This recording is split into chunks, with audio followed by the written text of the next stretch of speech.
If you would like to know whether or not Saddam Hussein has the atom bomb, just ask one of these three men. Number one, what is your name, please? My name is Jerry Kowalski. Number two. My name is Jerry Kowalski. Number three. My name is Jerry Kowalski. Only one of these people is the real Jerry Kowalski, and is the only one sworn to tell the truth.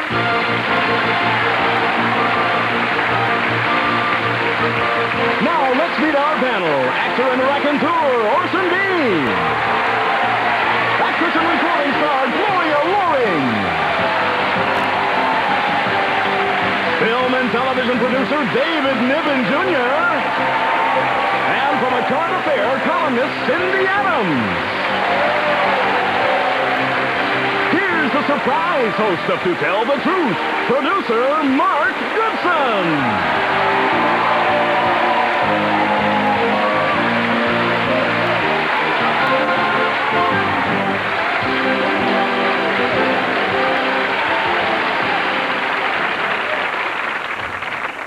Listen, if you're surprised to see me here, I'm surprised. We were standing backstage, and Alex, who was ready to come on, walked up and said, I have to run. I got to get to the hospital. My wife is about to have a baby. So here I am. Hooray for Alex. I've been backstage of this show, To Tell the Truth, since its first beginning in 1956. And I've never been in this position before, and it's kind of scary. But anyway, we're going to start on this group of folks. Jerry Kowalski, you've got to find out which is the real one, and let me tell you about him. I'll read you his story. Follow along as I read it. I, Jerry Kowalski, helped stop a secret Iraqi plan to build the atomic bomb. As president of an electronics firm, I received a fax message from a company in England inquiring about a device we make that can be used to trigger nuclear explosions. I immediately contacted the United States Customs. Working with them, we plotted out a sting operation. They noted that the fax came from the London office of a company that claimed they were marketing French fries. The British intelligence knew that the company was a front for the Iraqi military. That sting took 18 months to unfold. I met twice with the Iraqis. The operation ended successfully with the arrest of 2 ringleaders and the indictment of 3 Iraqi nationals. And I'm proud whatever part I played in slowing down Saddam Hussein. It's signed, Jerry Kowalski.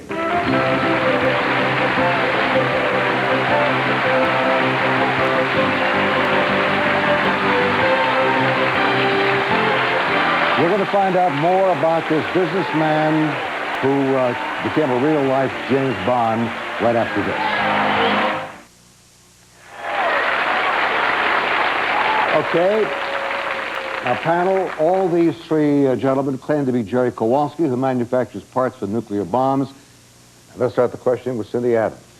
Number one, if you plot out a sting operation, do you have to worry about talking in your sleep? I suppose you might. I have never thought about it. Number two, you said that you hear that you met with British intelligence and United States Customs. What about the CIA? CIA was called initially, but they passed us on to U.S. Customs, and we didn't talk to them until after the whole affair was over, 18 months later. I see. Number three, how would you rate Iraqi intelligence community? Oh, on a scale of 1 to 10, I'd rate them about 6. Okay, and then how would... That's the end of that questioning, and now we go to David. David Niven. Thank you. Number one, where is your company? In San Marcos, California.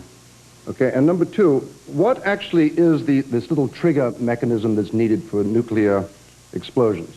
It's a detonating device that, if I make it analogous, is what you would find in a camera. When you turn it on, that makes a 30-second humming noise, which discharges a flash lamp. Number three, this French fry operation they had in England, I didn't know the English really liked French fries that much, but that's fascinating. What else were they trying to acquire? Atomic switches that would set off a bomb. Oh. That's a bell for you, and now Gloria.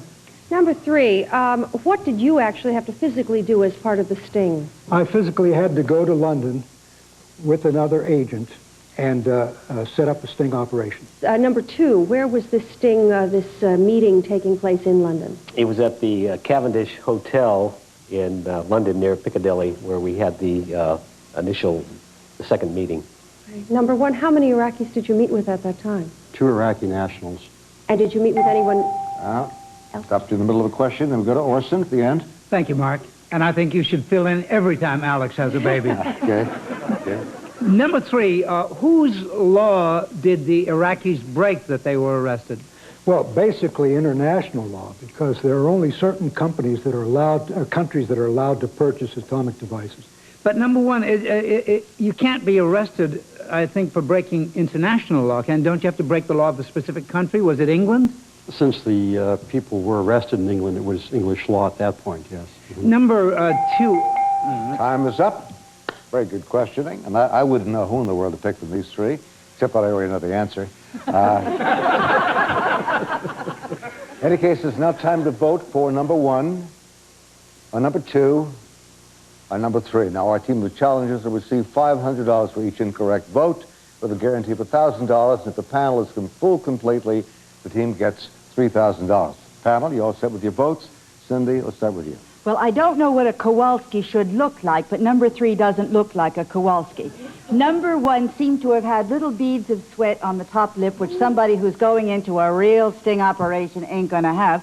So it leaves me number 2. That's it. And I always David. have little beads of sweat on my upper lip. Are you in a sting? I may be. I didn't like the way number 3 I thought he was too vague in his answer about what he really got up to in London. And so I have a feeling that the very sort of discreet-looking head of an electronic firm is number 1. David votes for discretion. Gloria? Well, I've been fooled before by thinking that someone's vague answers, and that's one of the reasons I didn't choose number 1. He didn't seem to know about what laws were being broken, and number 2 just had a confidence that I liked, so I voted for number 2. Back on 2. It's 2 votes for 2. And now finally, Orson. I think these guys have all been very well briefed. I don't have a clue. I voted for number 1 because he looks rich. Well, the reasons are as good as any. So we ended up with 2 votes for number 1, 2 votes for number 2, and number 3, they left you out completely. Now, we're going to find out who the real undercover agent is. So will the real Jerry Kowalski please stand up?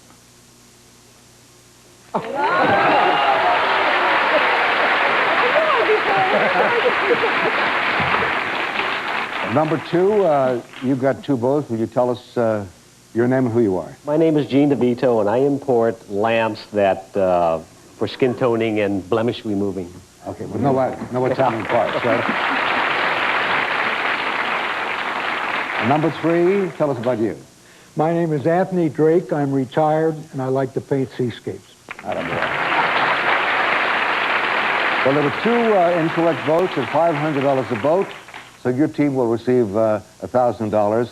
And now, by the way, Jerry, the real Jerry, I have on my desk here this device, which I gather is what it is. It looks very simple. I assume that the Iraqis do not have atomic capacity right now. No, that's correct. Do you anticipate they will? Or I could? think it's just a question of time, yes. All right. In any case, I want to thank you very much for being here. To tell the truth, gentlemen, we enjoyed having you. We'll be back in a moment with an actress who fought the TV networks and won.